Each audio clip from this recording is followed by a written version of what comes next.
Welcome everyone, happy to have you here for our webinar today, which focuses on Pennsylvania K-12 threat assessment teams and specifically on implementation resources that are available for school entities.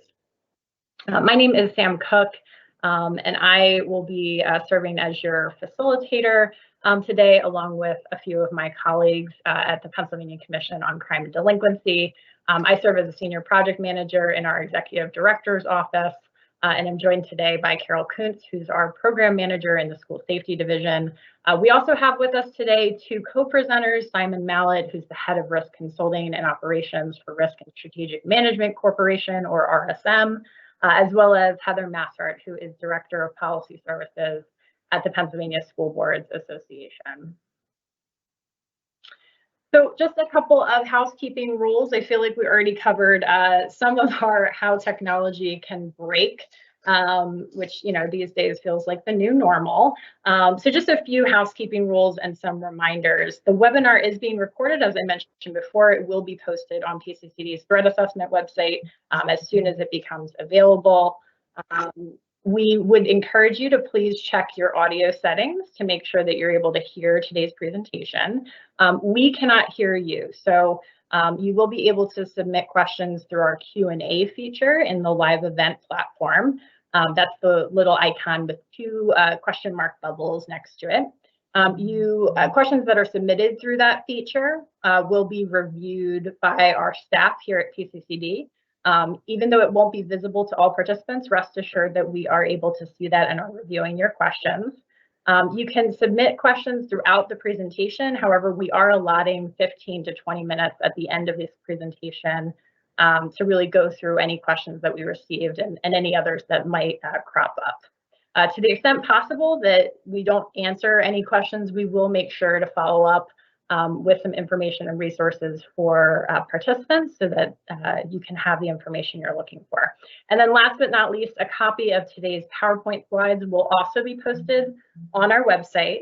So don't feel like you need to scribble and take notes throughout the session today. You will be able to download those later.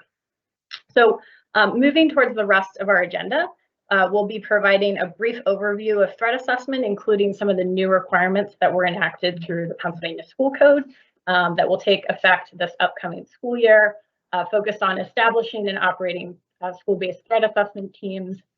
We'll then discuss some of the resources that PCCD and our partners at RSM Corporation, as well as PSBA, have made available to support school entities with implementing these new requirements and to help navigate some of these new expectations.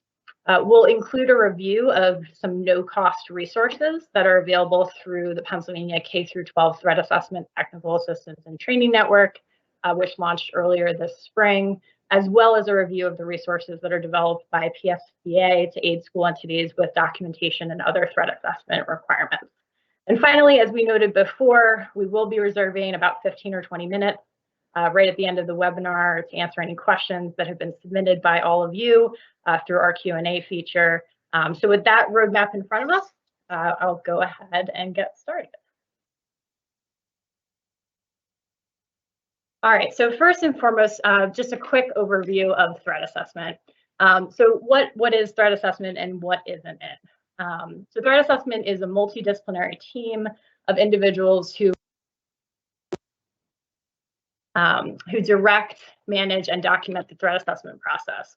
This group of individuals is responsible for receiving reports about concerning behaviors for students and situations, gathering some additional information based on that behavior, assess the risk that may be posed to the student or to this broader school community, and then develop an intervention and management plan that responds to the needs of that situation and that individual. You can see here, there's a really great federal resource called Enhancing School Safety Using a Threat Assessment Model. It was developed in July of 2018 by the National Threat Assessment Center. So would encourage folks to check out that resource if you haven't done so already. So in terms of why threat assessment within school-based settings, so threat assessment was really developed primarily for protecting public officials. It's since been used in a number of settings, including educational settings in both K through 12 and higher ed. And it's really considered to be a best practice. Research suggests that establishing or enhancing threat assessment capabilities as part of a comprehensive strategy can reduce the likelihood of violence and also help address some of the mental and behavioral health needs of students. It's also a practice that was recommended by the 2018 Pennsylvania School Safety Task Force report. So this was a group of folks convened by the governor's office, as well as the Auditor General, really looking at and examining different school safety practices that would assist and aid school entities within Pennsylvania.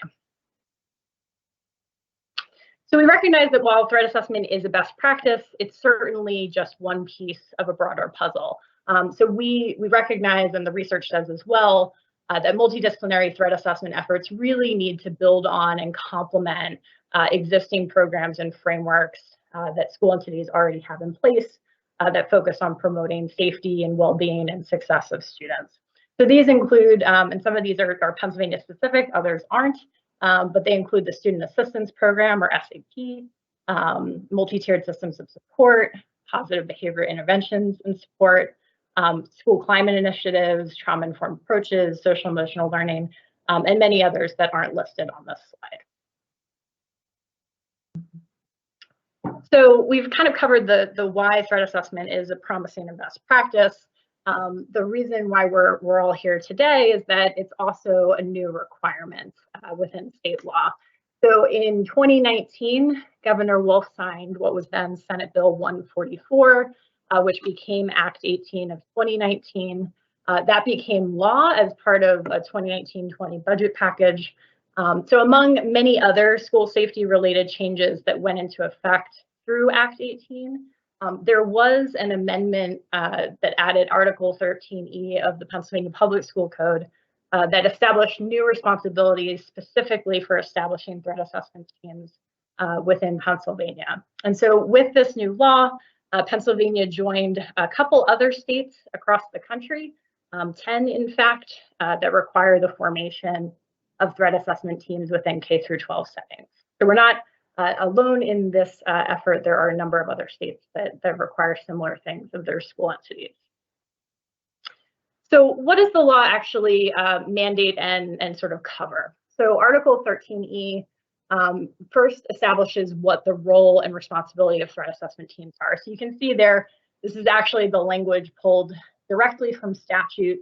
And you can see that, it's really saying that essentially the function of threat assessment teams is to assess and intervene with students whose behavior may indicate a threat to the safety of the student, other students, school employees, school facilities, the community, or others. So under Article 13E, all school entities in Pennsylvania have to establish at least one threat assessment team by the start of the upcoming 2021-2022 school year. So you may be wondering, who does school entities include? That definition is right there. You can see that it covers school districts, IUs, career and technical centers, charter schools, regional charter schools, and cyber schools. So in addition to establishing the responsibilities of teams as well as the implementation deadline, Article 13E also provided a little bit of flexibility in terms of how school entities can implement these new requirements. So it's important to note that school entities can fulfill threat assessment team requirements established under school code by assigning those threat assessment responsibilities to an existing team. So that can include your SAP team or the Safe to Stay program team. A team can also serve one or more schools within the school entity.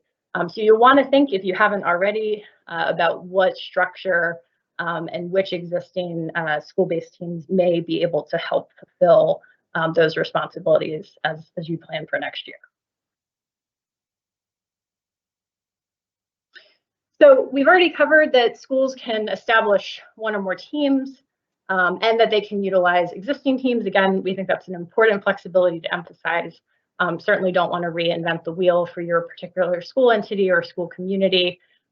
There's a couple of other threat assessment team requirements that are delineated in statute that we wanted to call attention to during today's webinar. So the first is that threat assessment teams need to be identified by the school entity's chief school administrator, and that identification needs to take place in consultation with the safety and security coordinator. Every school entity has to designate a team leader for each of its established threat assessment teams if it chooses to establish more than one. And there is a sort of delineation around required versus optional members that's included in the school code language. So what you can see in that table below is there are some required members. So these are folks that have to be assigned to your team according to Pennsylvania state law. So that includes individuals who have expertise in school health, counseling, school psychology or social work, special education, and school administration, as well as the school safety and security coordinator. We've often gotten questions about can one person with all of that expertise, does that count as everybody with those individuals? What we would encourage you to think about is certainly there is, I think, value in having more than just a handful of folks on your team. We would typically recommend at least 3, if not more folks, just to make sure that you have enough perspectives balancing the assessments and the intake responsibilities that team will have. And I know Heather and Simon will get into that a little bit later in our presentation. So the school code language also provides some examples for some additional optional members for threat assessment teams that school entities can consider. That includes other school staff or community resources who can assist with the threat assessment process, such as school security personnel, behavioral health and mental health professionals, certainly law enforcement, as well as individuals who, again, are already kind of receiving reports and referrals through existing school-based efforts, whether that's Safe to Say, SAP, et cetera. So again, that's certainly not an exhaustive list. You'll want to think through kind of what your individual community and school entity context is, and really consider who you'd want to be around the table, so to speak, as you're intaking and assessing certain incidents. So we've covered the when things need to take place by. We've covered the who. This slide provides a very high-level overview of the key responsibilities of threat assessment teams as delineated in statute. So they really fall under 3 primary categories. The first being education and awareness. The second around, again, the threat assessment process of intake, assessment, and response. And then last but certainly not least, communication and information sharing. And what you'll also see on this slide is a screenshot of a flow chart. That's a resource that's available on our K-12 Threat Assessment Training and Technical Assistance Network webpage. Definitely encourage folks to check it out. It essentially provides kind of a guide and a roadmap of different scenarios that sort of go through each of these different types of processes. And again, Simon will be providing a little bit more on that later. So looking at each of these responsibilities in a little bit more detail, and again, this is all explicitly outlined in statute around what teams are expected to do here in Pennsylvania. So our first responsibility around education and awareness, teams are expected and school entities are expected to provide informational materials that are age appropriate, developmentally appropriate, regarding the recognition of threatening or at-risk behaviors to students, as well as provide information to school employees. School entities and teams also need to ensure that school employees know who is appointed to the school entity's threat assessment team, or potentially teams, plural, and that employees are aware of how to report threatening or at-risk behavior. And again, you'll see that note here.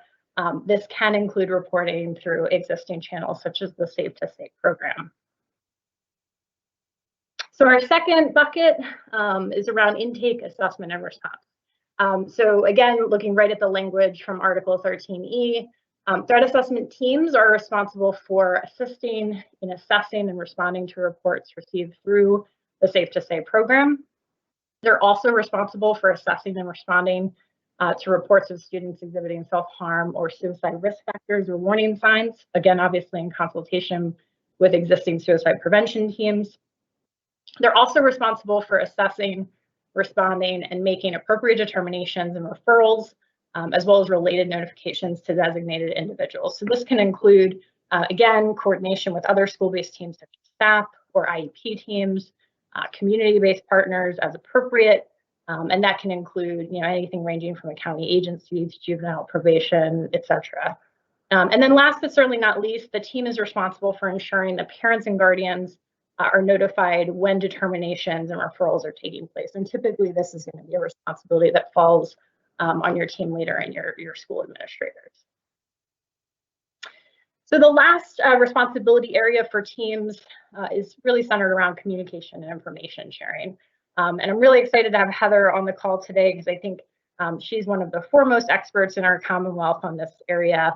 And this is where things can get a little bit, I think, tricky or a little murky for some folks, or where a lot of questions come up. So communication information sharing is obviously really important, both on the front end for threat assessment, as well as making sure that we are tracking kind of the activities and intake for teams. So under school code requirements, teams have to provide information that are necessary for fulfilling annual reporting requirements to the school entity's chief school administrator or their designee. And again, worth noting here, and I think it's something that we've often gotten questions about, is that records and documentation, which are so essential to the threat assessment process, just remembering that those records that are developed and maintained by a threat assessment team, as well as that report and information that's presented to the school entity's board of directors, those are not subject to Pennsylvania's right to know law. So just a reminder there.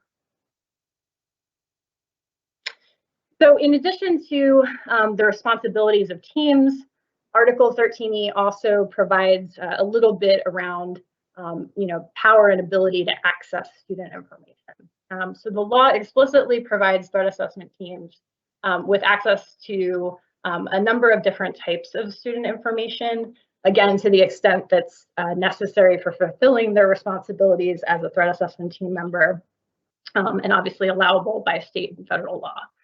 So these include student health records, prior school disciplinary records, records or information related to adjudication, records relating to any prior behavioral or mental health or psychological evaluations or screenings, and any other records or information that, again, may be relevant to evaluating a threat or determining kind of a treatment or referral pathway that are maintained by the school entity. So again, Heather will have a lot more, I think, to say about that, but those are kind of the requirements and the provisions as outlined in statute. So Act 18 or Article 13E also provide for a number of different training requirements.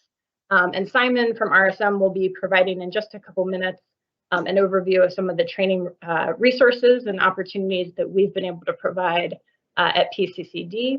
But just in brief, you can see that on the column to the left, those are the training requirements that are in place for your school community.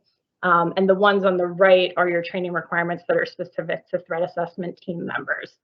So starting with the folks on the left, again, there is an expectation under school code that school entities and threat assessment team members are going to be providing information and education and awareness materials and other types of resources to the broader school community. So that includes students as well as school employees.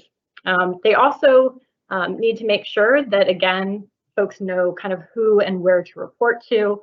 And then last but not least, school entities need to provide employees with mandatory school safety training, which may include the identification of student behavior that includes or indicates a safety threat, among many other topics. So moving on to what's required in terms of training for threat assessment team members, the statute also provides some pretty clear parameters there as well. So you can see there that all members of the threat assessment team must undergo specific training that's related to their responsibilities and needs to address at a minimum the areas that are bulleted there below. So that includes the responsibilities of their team members, process for identifying, reporting, assessing, and responding to and intervening with threats. And that includes identifying and avoiding racial, cultural, or disability bias, and they must receive training on confidentiality requirements under both federal and state law. And then the training that threat assessment team members receive that must be credited towards continuing professional education or staff development requirements, as well as the school safety and security training requirements established in school code. So that's a lot. And so one of the things that we did at TCCD to sort of try to help school entities navigate these new requirements, and just recognizing that for some school entities, they've been doing threat assessment for years and years and years. And so this new mandate may not be really that big of a deal, but for many school entities, this may be new territory. And certainly, you know, we wanted to do our part as a state criminal justice agency, as well as the agency that's overseeing school safety and security committee work.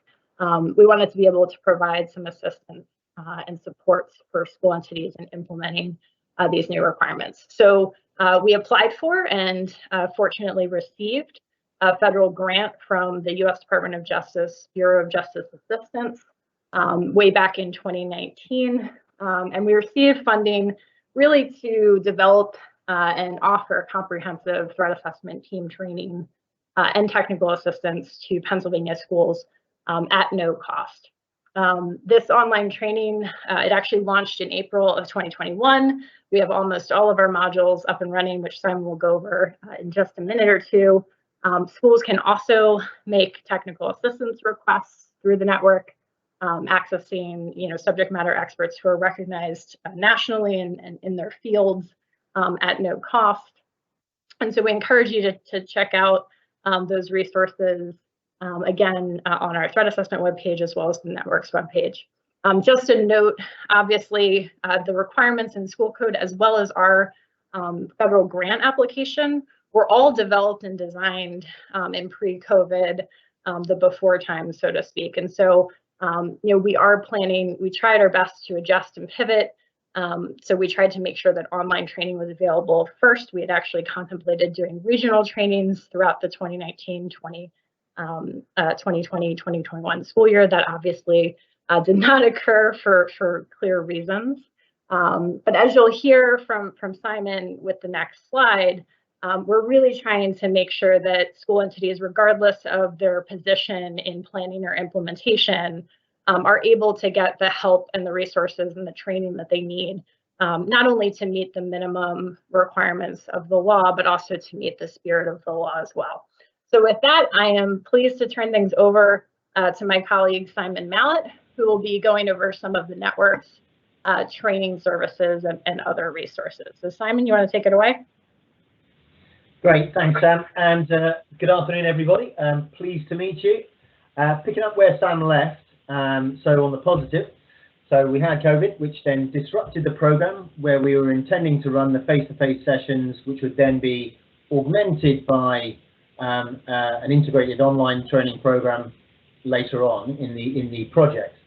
So we reversed that order, and as Sam said, we've launched a lot of the online training. There's 3 or 4 modules left to go to produce the full set, but I'll come on to that in a bit. So what we want to do now is, using the threat assessment training materials that we've been developing, is deliver 2 pilot one-day face-to-face sessions.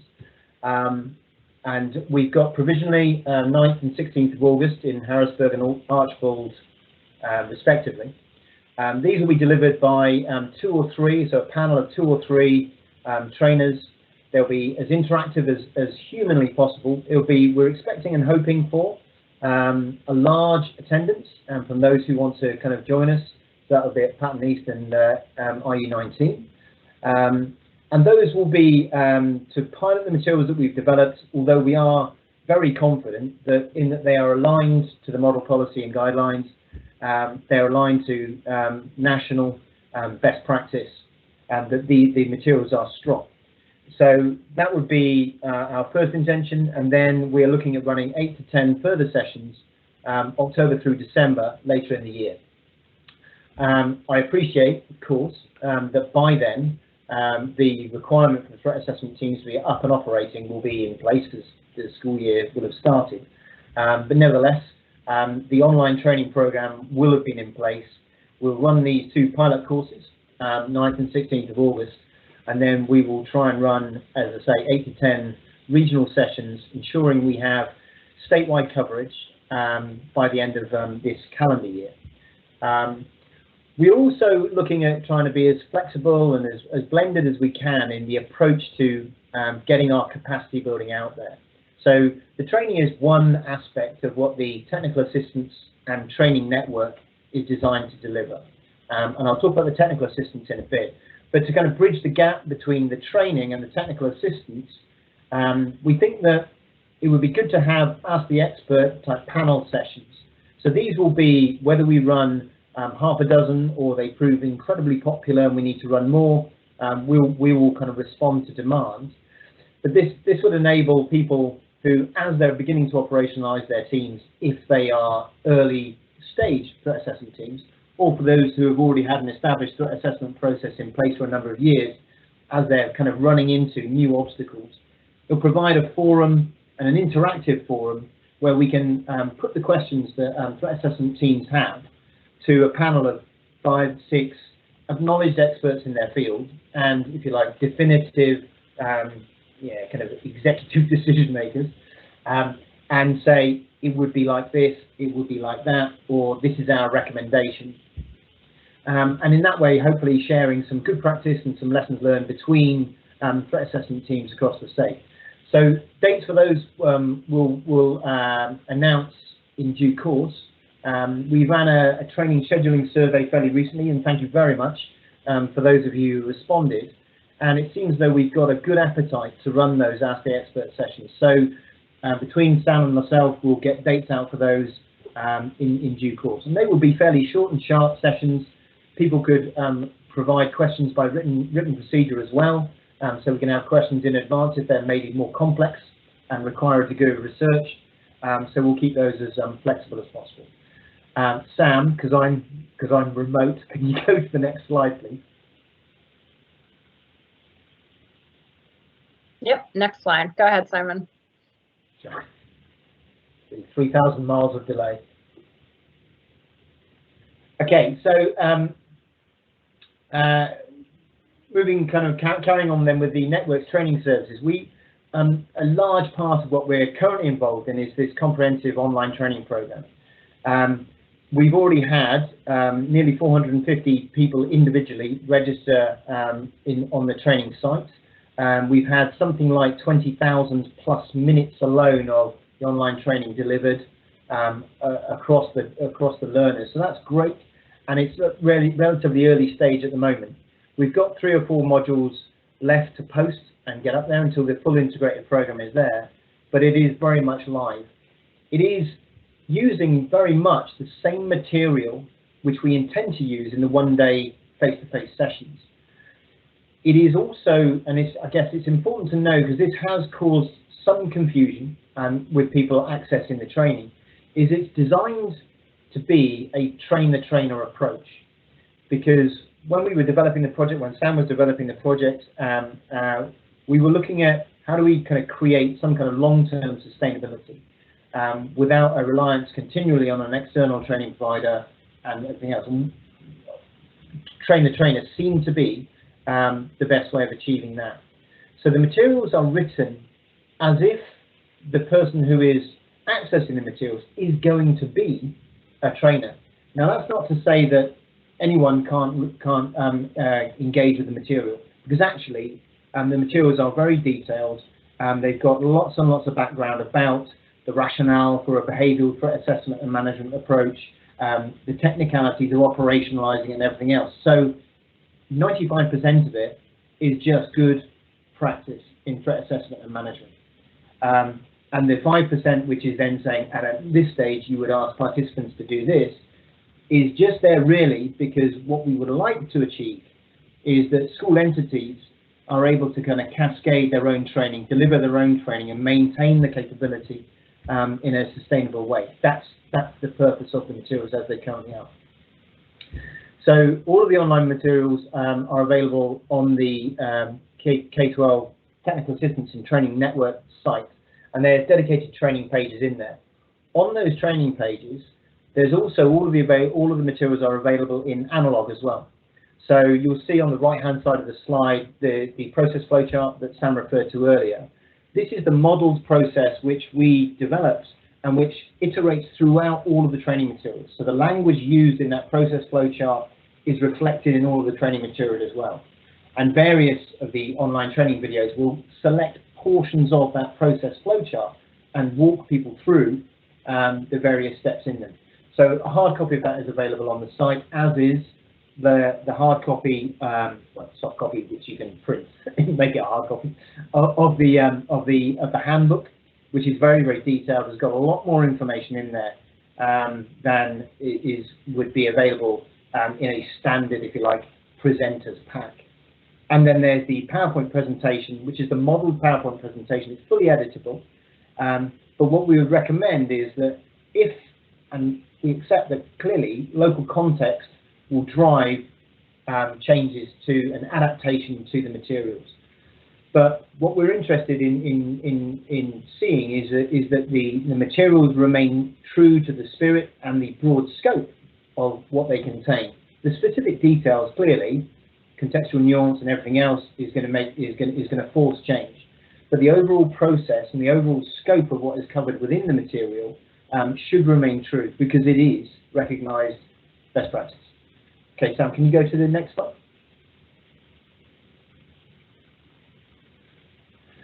So then, looking at the videos, it's an integrated series of videos. There are different types of videos. So for those of you who have already been looking at the online training, my apologies if I'm making this a sucking eggs exercise. But for those who haven't, when you access the training pages, effectively the page is a panel of blue and green. The blue are the main modules, or the core modules. There will be 12 eventually. There are currently, I think there are 9 up there. These are launched simply by clicking, and they'll take you through the content, and it's the content. Some of it is quite detailed, necessarily because this is designed as a train-the-trainer package, and we recognise that in school entities, even if somebody is a highly experienced, let's say, school psychologist or highly experienced administrator, there are going to be areas of behavioural threat assessment and management that they are less familiar with. So necessarily, the materials which we've developed are detailed to ensure that whoever is delivering the training has got a good baseline, if you like, of kind of technical knowledge behind them. So we have the core modules. Some of the ones on the green then are scene setting modules. Now these are ones which, well, when we're delivering the training face to face, will give whoever the facilitator is on the day a little bit of a break, and also the ability then to say, okay, now what I want you to watch is this, for instance, here, the Sandy Hook Promise Say Something video. They're very, very short. They're designed to introduce some fundamental concepts. The PBS After Newtown video, it's not the entire video because it's 1 hour within actually a series of videos around school violence. But it is, we recommend there's about an 18-minute section of that video which talks to behavioural threat assessment and management as the selected best practice approach, as opposed to profiling and various other ways of looking at threats posed in the school environment. So we have those scene setting videos. Can you go to the next slide, Sam? And then the other 2 types of videos, really, there are exposition videos. So you'll see one of the highlighted ones here, conducting threat assessments, the process and overview. Again, this is, there's no interaction necessarily here. This is a short video that in 8 minutes will summarize from end to end the process flowchart, and will take people through, okay, at this stage, this is what happens, and so on and so on. They are standard exposition.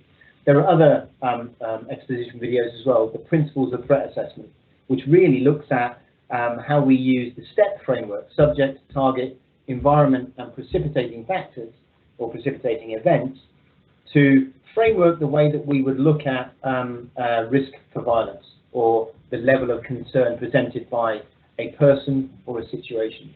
And then the principles of threat assessment, the pathway to violence, which is one of the fundamental principles that the training looks at all the way through, which is that whilst it's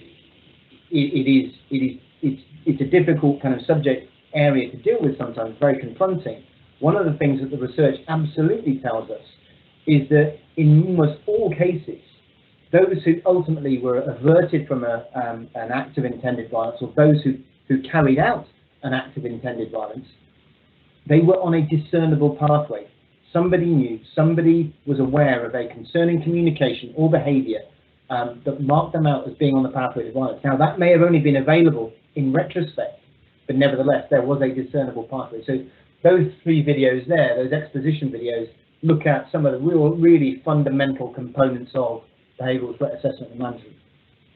And the last group of videos are the scenario-based vignettes. Now, these are custom animations, and they are very, very short, and they're designed just to introduce some realistic scenarios, which are used by instructors in their presentations to then stimulate thought.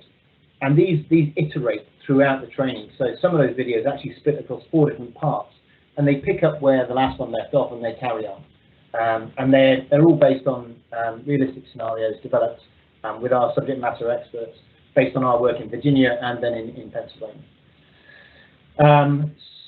Next slide, please, Sam. The one other aspect of the network that I'll talk about is the technical assistance and services that are available. So through the network as well, through the pages, there is a technical assistance tab. On that, there is an online request form, and any school entity within Pennsylvania can request technical assistance, and they'll be connected through that request form with our network coordinator.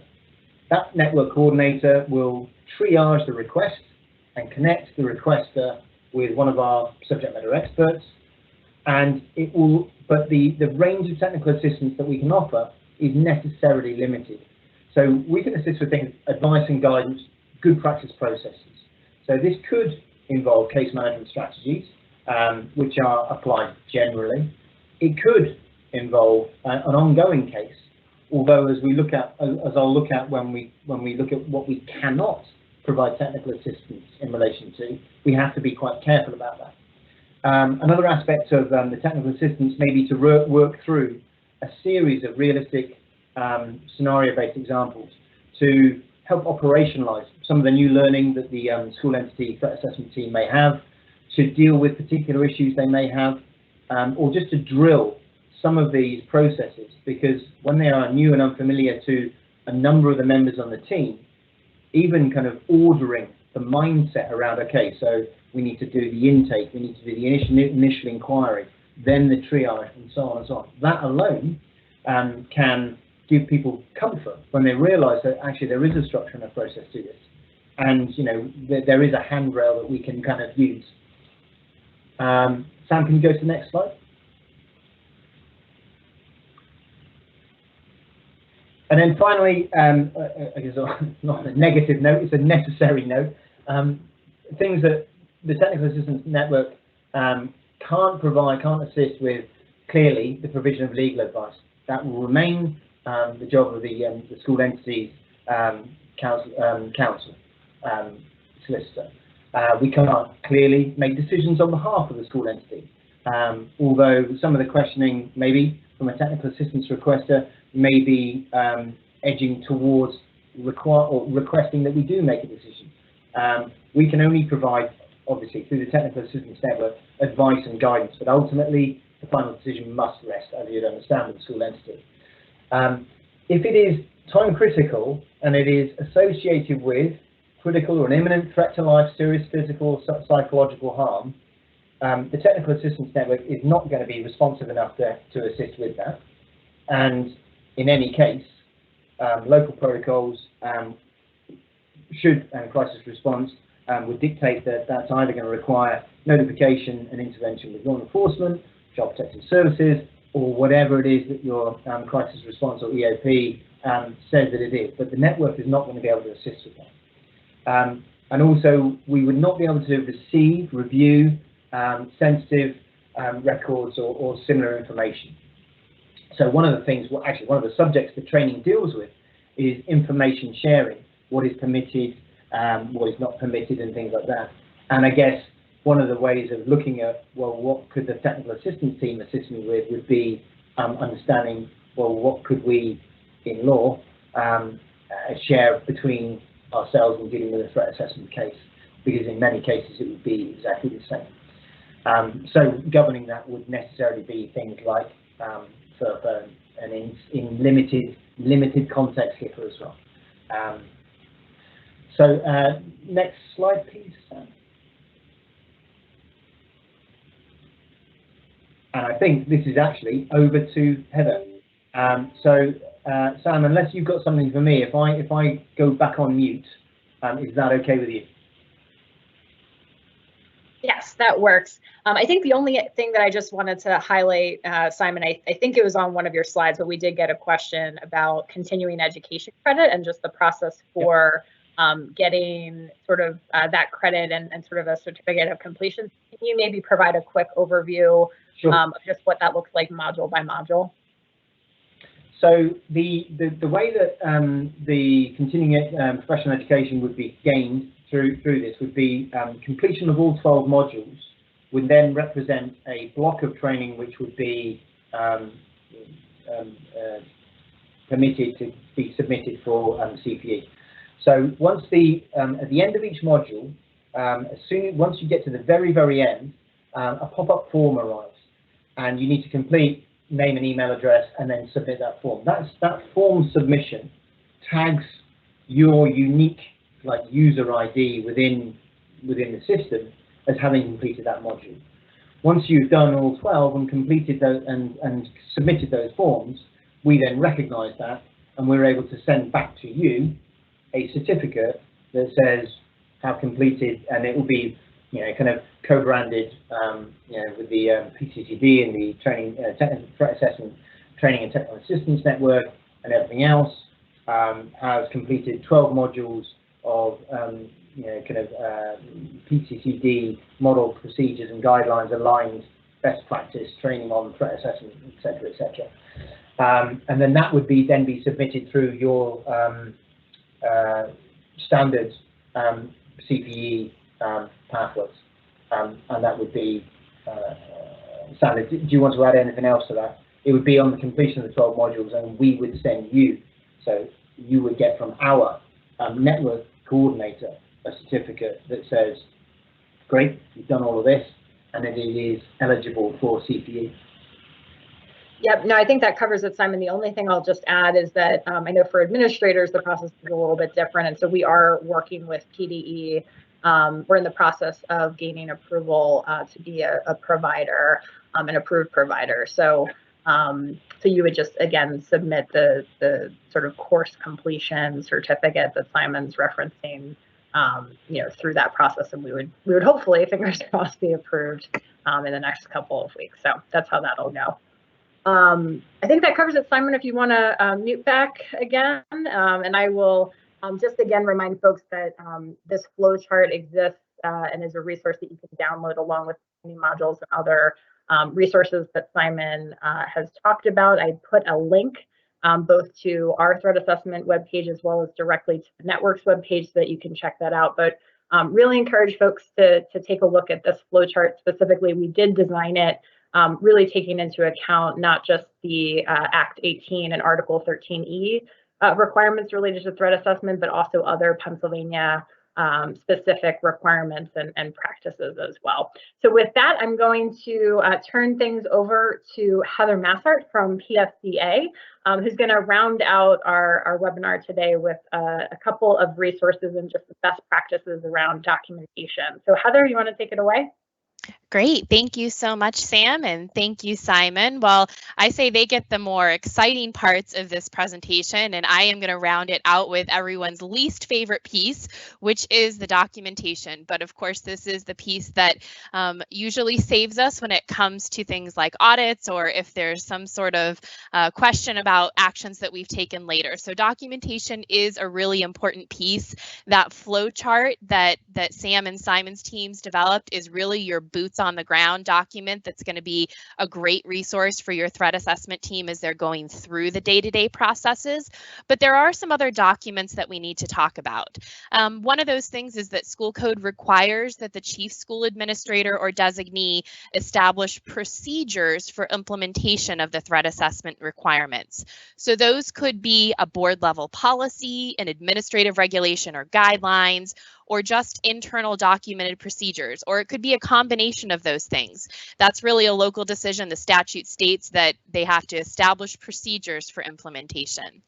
Those procedures should address things like the team's assignment, not the specific individuals who are assigned to the team, but you know, what groups of people in your school entity are being assigned to that team, the required ones, and then also if you're assigning additional optional people to your threat assessment teams or using existing teams.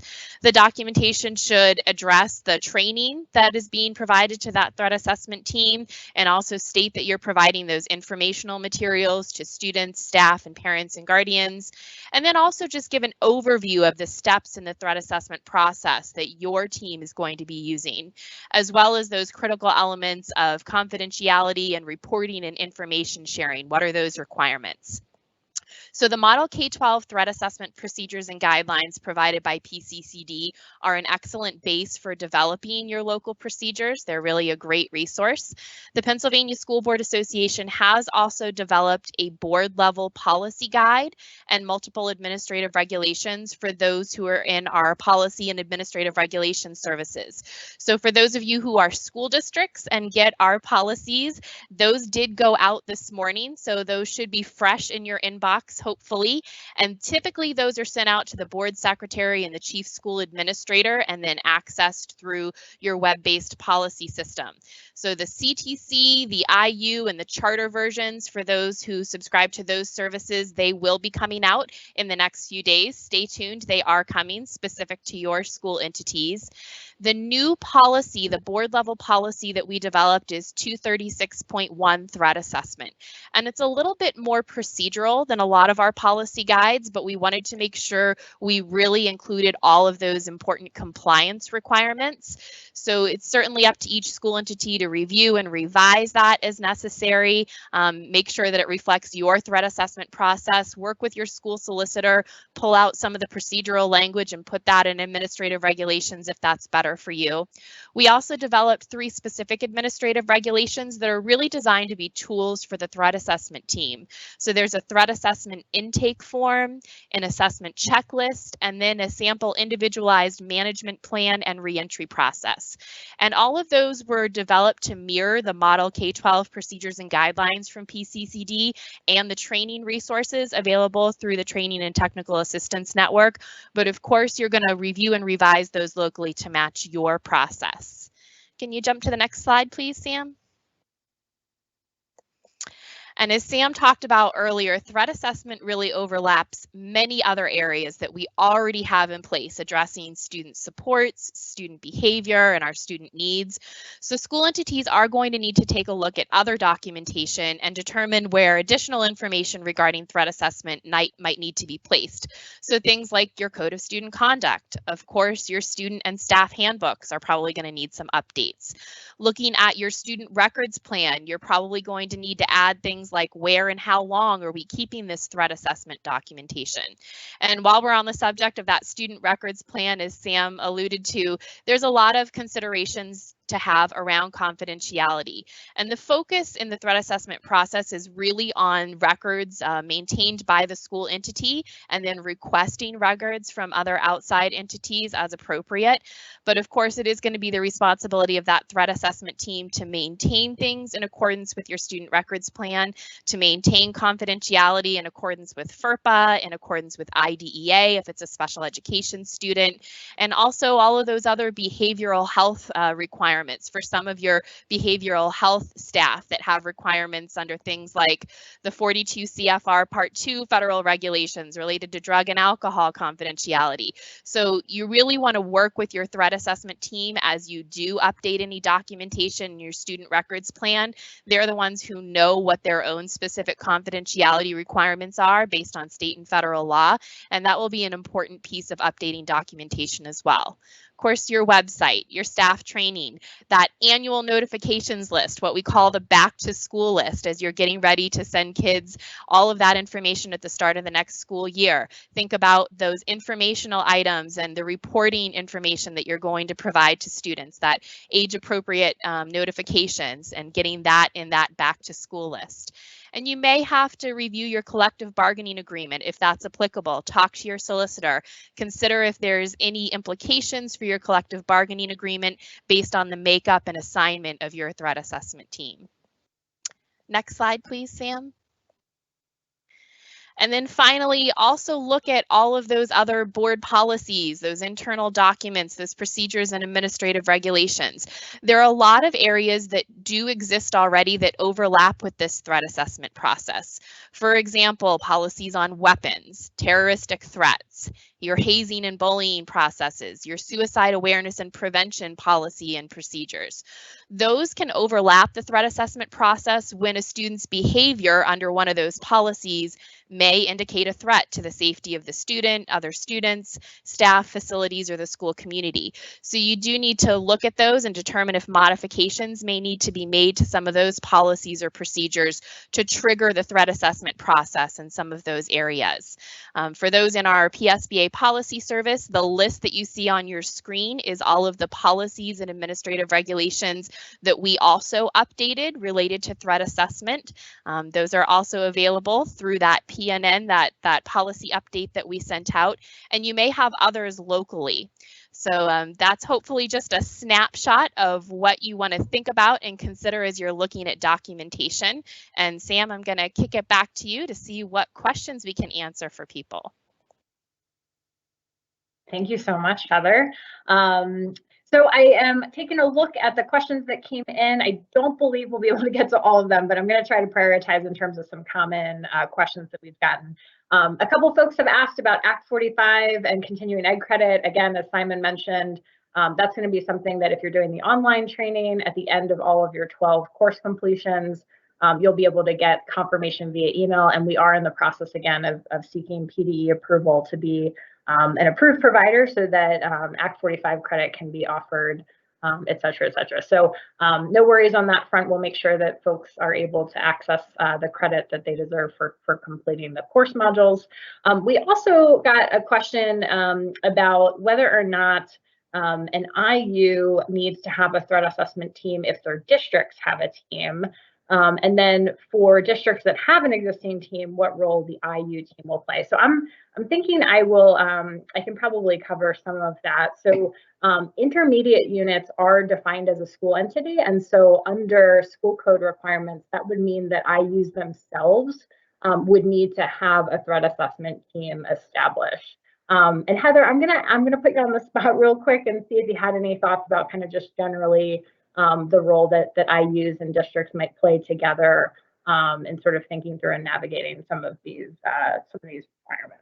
Sure, absolutely. That's fresh in my mind as I've been working on developing those resources, those same policies and administrative regulations specifically for intermediate units. Like you said, Sam, the statute does require that intermediate units have a team. They are defined as a school entity. One thing I've learned in 20 years of working with intermediate units is that they're all very different. So some of our IUs do have their own schools and programs that they run. And so in those IUs, I envision that the threat assessment team will function very much the way it would at, a district high school.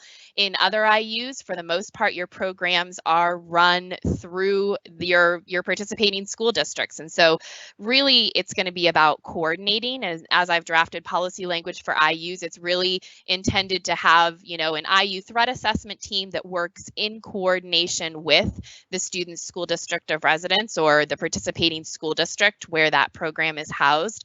And I think it's really going to have to be a lot about give and take and communication and making sure that we're providing students with the appropriate resource and referring them to the right place, whether it's their IEP team, whether it's another district team, even if it's been reported to the IU threat assessment team, really coordinating with your school districts and keeping careful track of where that student is being referred and who's picking up the ball so we don't drop anything. So it's not going to be specifically clean and easy and a clear break. It's really going to be about coordinating between the teams, I think.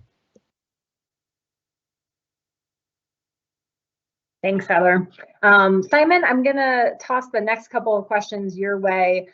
We received a question about how the online training modules differ or don't differ from the planned regional in-person training events, and also a question about what the ideal participation would look like.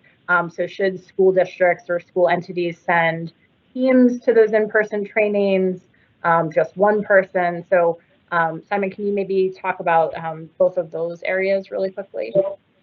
Yeah, so the 1 day and the online training use the same core content. So that's one thing. So the scope of the training is effectively the same.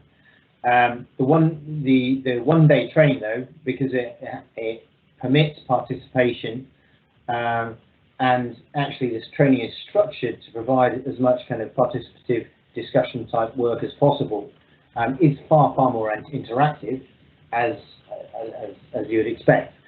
I think the ability to kind of learn collectively as well in the 1 day training would kind of would amplify the learning outcomes from those 1 day sessions, because, and this talks to the next point, was, well, would we send one or maybe the form team to the training? To my mind, school entity threat assessment teams would get more value from the training if they're sending at least a couple of the team members, so that they're able to kind of co-work even live in the session when they're doing any of the participative work, how what they're hearing applies to their local context. And then if they're sat on a table, socially distanced probably, with colleagues or peers from other parts of the region, then there's that kind of ability for cross-fertilization and kind of knowledge overspill, which I think is just the benefit of doing face-to-face training. The online training, because it is a train-the-trainer package, it really is designed to provide those who will be delivering the training in the school entities the foundational knowledge and the kind of the structure that they would then use or adapt when delivering the training themselves. But that's not to say, as I said, that 95% of it is just good practice and good content, so everyone can use it. It's just that it specifically, its purpose was to kind of provide this kind of sustainable model of delivery.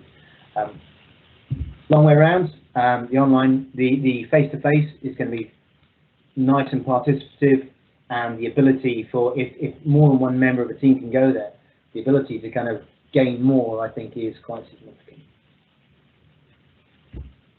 Thanks, Simon. And one more question, not to put you back on the spot, Simon, but we also got several questions about how this training curriculum does or doesn't align with other types of threat assessment trainings, and specifically the CSTAG model. So I think folks heard you reference your experience in Virginia, and we're kind of curious if this is the same thing, something different. So any thoughts on that for folks?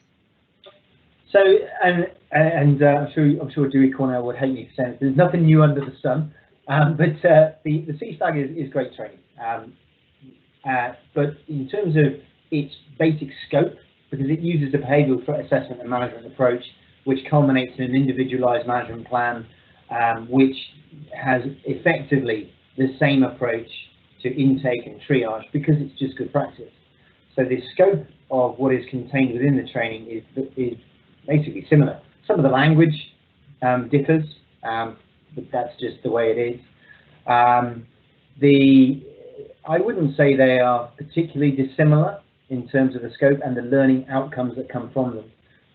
The CSTAG model and the CSTAG training, I know, which some of the school entities in Pennsylvania have been accessing, is instructor-led, and so it's going to be quite participative, and it's delivered generally to smaller groups. So it's quite kind of, you get that kind of much more intimate and intensive kind of feel to the way that the training is delivered.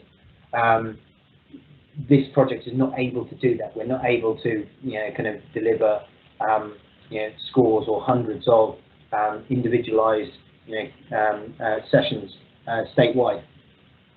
But in terms of how does it compare?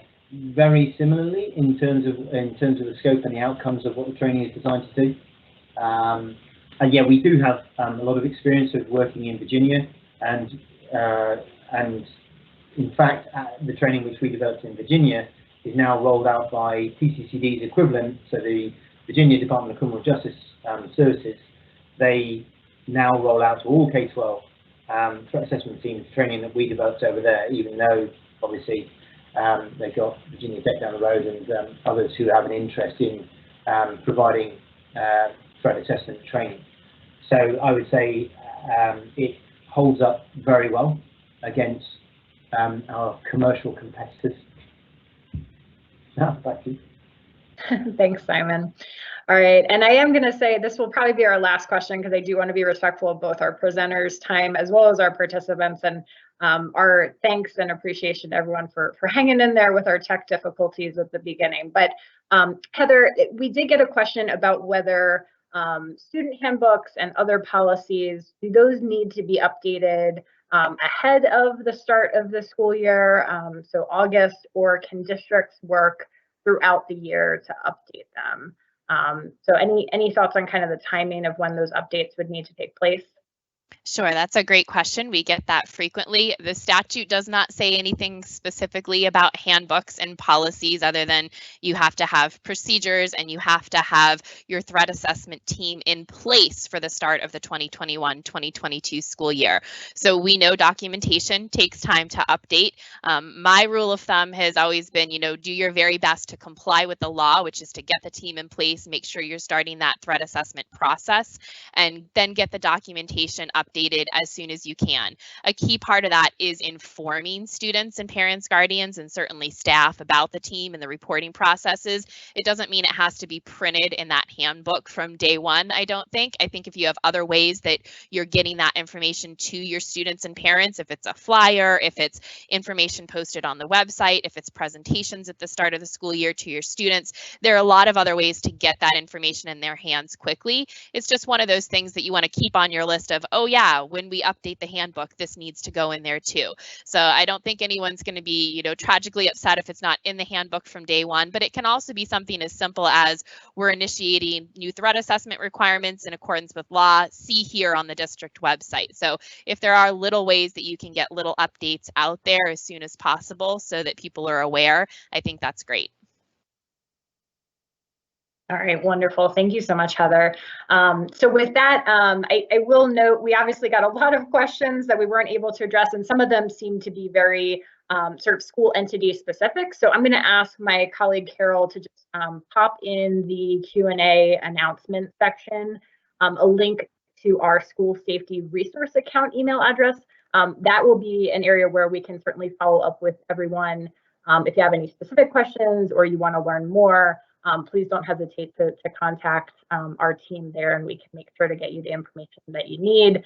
We'll also make sure if there's common questions that we've received, that we'll be updating our threat assessment webpage and guidance documents with those sort of questions and responses as appropriate.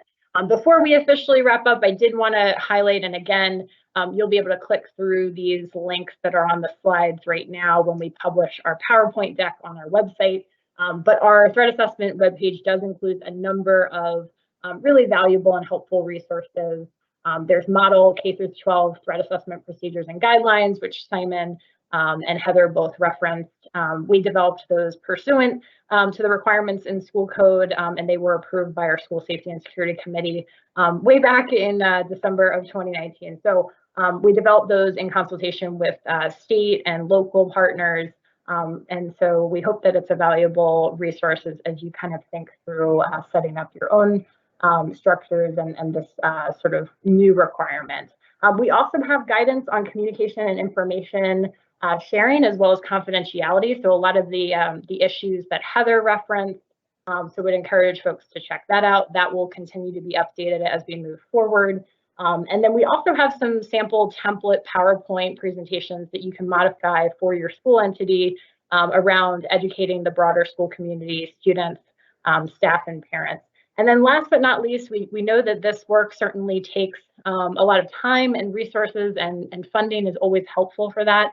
So while we have designed the Threat Assessment Network to really provide a lot of these resources that you've heard about today at no cost, we certainly wanted to make folks aware, if you're not already, that PCCD has a school safety and security grant funding program. So encourage you to sign up for funding notifications on our website. And then PDE also has the Office for Safe Schools targeted grant funding opportunities that come out each year as well. So everything is contingent on budgets and all that good stuff that happens here in Harrisburg. So we'll keep folks posted, but just wanted to make everyone aware of those resources down the line. So with that, I just want to again thank our amazing presenters and my colleagues for helping to pull together today's event. That is our contact information if you want to get in touch with either of us or any of us individually. As I mentioned, there's also a link out to our resource account at PCCD as well. We will be emailing out to folks a link once the webinar recording is available. So I know for a lot of folks you had to hop off early, but we really appreciate all of the work that each of you are doing every single day on behalf of students across the Commonwealth. And please don't hesitate to reach out if you have any questions or if there's any way that our team can support you as you implement heading into the school year. So thanks very much, and hope you all have a good rest of the afternoon.